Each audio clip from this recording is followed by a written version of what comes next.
Hi everyone, Redneck Computer Geek. So, we've been doing a lot of shop cleaning. Like, a lot. And in that shop cleaning, we have ended up finding engines that I kind of had forgotten that I had stashed.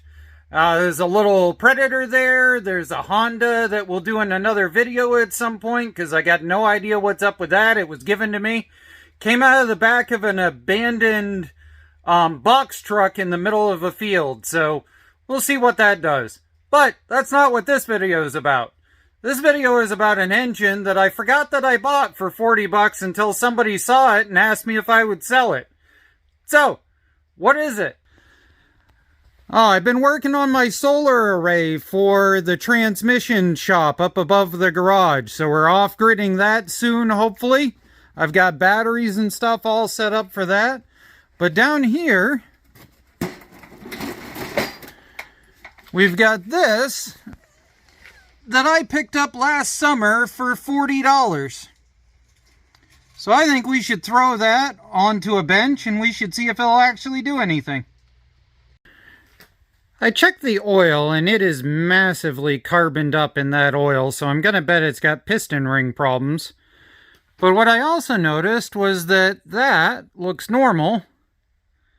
And that does not.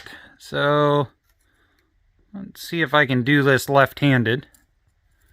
What the hell is this? I don't know what that's supposed to be. Any of you guys know what's up with that? Is it part of a generator exhaust, maybe? I don't know. Alright, now let's try and get the starter out. Alright, we're bolted down at least on one half of the motor. So let's see here. We clamp the positive onto this terminal. And knowing my luck, the starter is probably a dead doornail, but let's see what happens.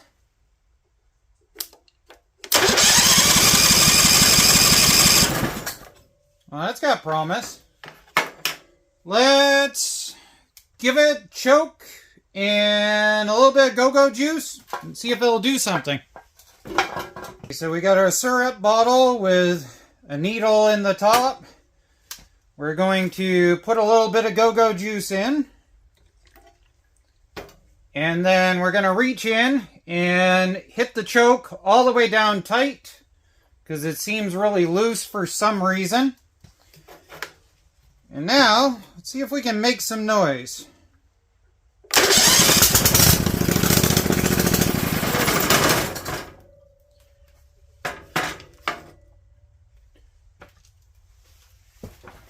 Alright, let's see if we can get that to do it twice. Whip you guys around here, give it some go-go juice.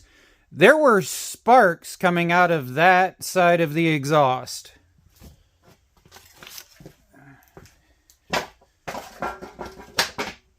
Alright, so let's open the choke. Give it some gas. Put the gas away from the sparks. Reach in. Make sure that is fully closed. And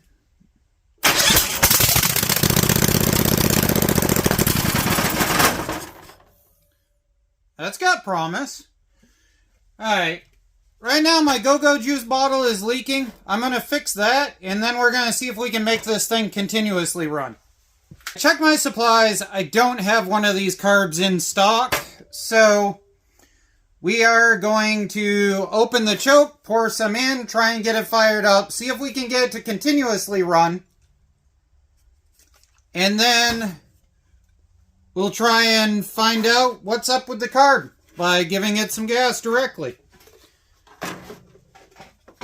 Alright, so how many things can we hold at once here? I'm going to leave the choke wide open. Got my bottle ready. Let's see if this will go. I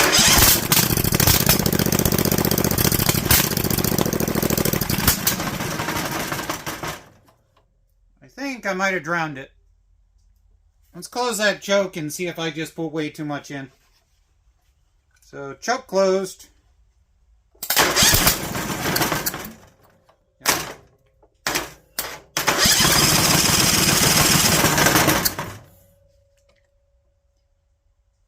maybe she's hungrier than I thought she was.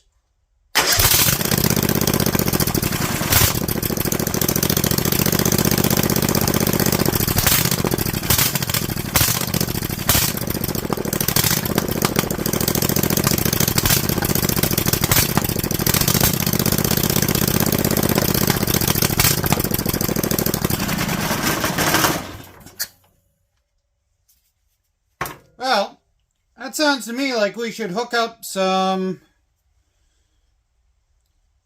I don't know, we'll hook up a fuel line.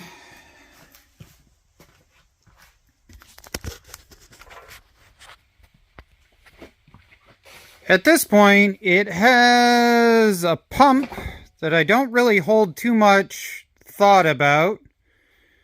So we could hook up to that. I mean, that's really clean. So I don't know why this was pulled out of service unless they were upgrading it or something. So let's hook that up with a semi-clear line. See if the pump actually does anything, and then go from there, I guess. Let's see if this pump will actually do something. Here we go.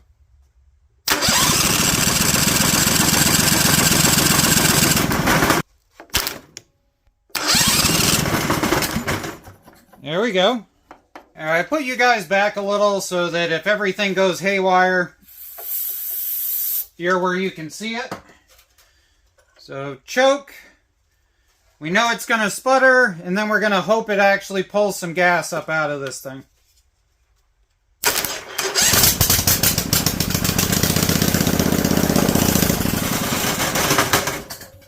Nope, it's not pulling any gas.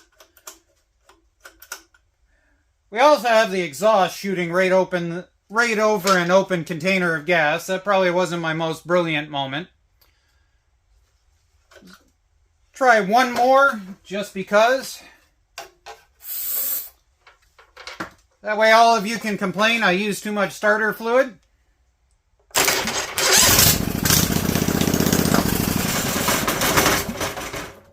Now, time to pull that carburetor apart and see what's going on.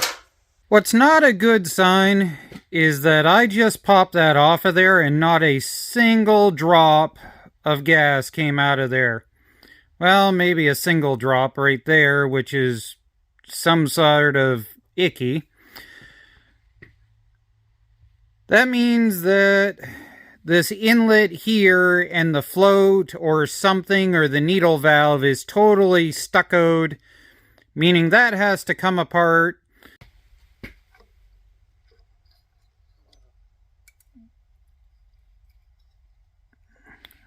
Well, that's better than I was expecting. Why? Why, oh why? There's nothing coming in.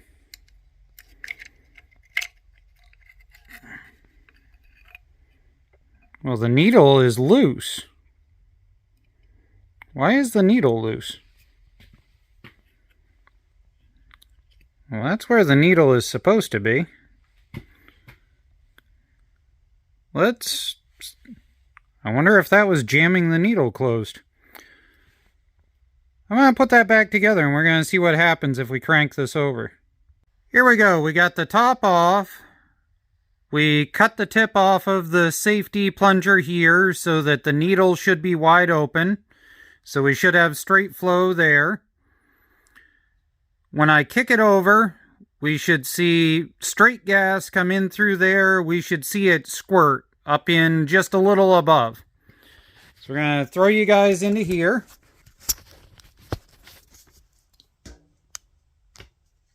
And now we're going to punch it over.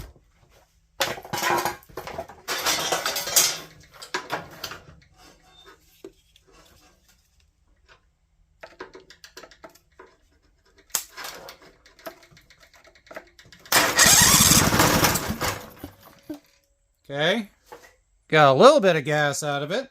Let's see if we can get a full amount.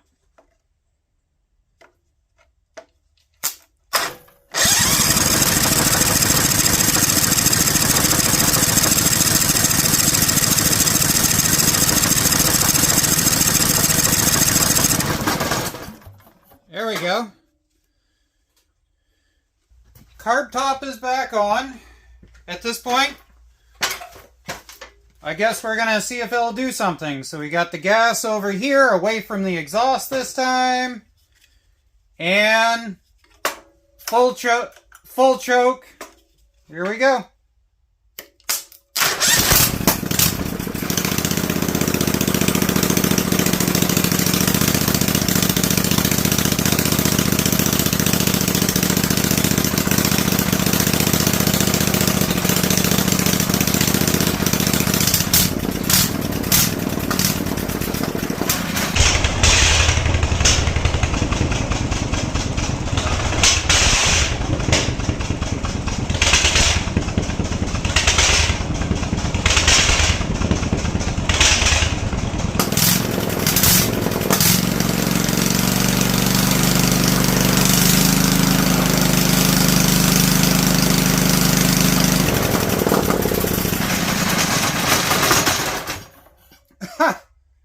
Alright, watch right in this general area. I'm going to get it started and just watch right here. Something internally on this cylinder is not a happy camper. So here we go.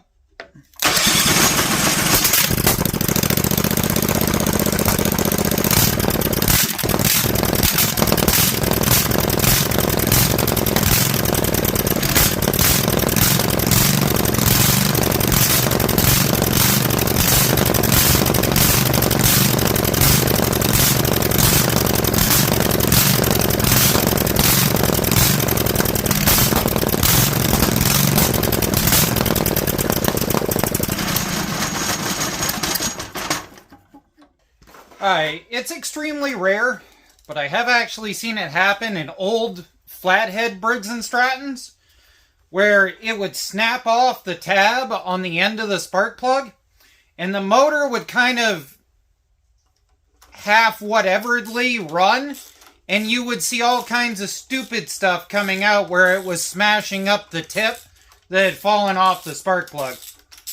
So, out of curiosity,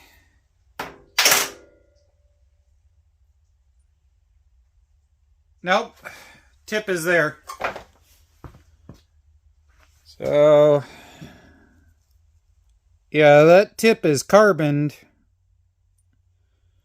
but it definitely has been burnt off. It's not wet by any means.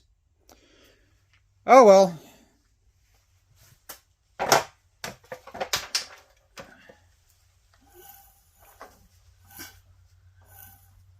See, it's funny, when you have rings that go bad, you usually can... There's the compression stroke on the other side. Holy cow. Alright, so right now we should hear this side, and usually when a ring goes bad, you can hear it scraping.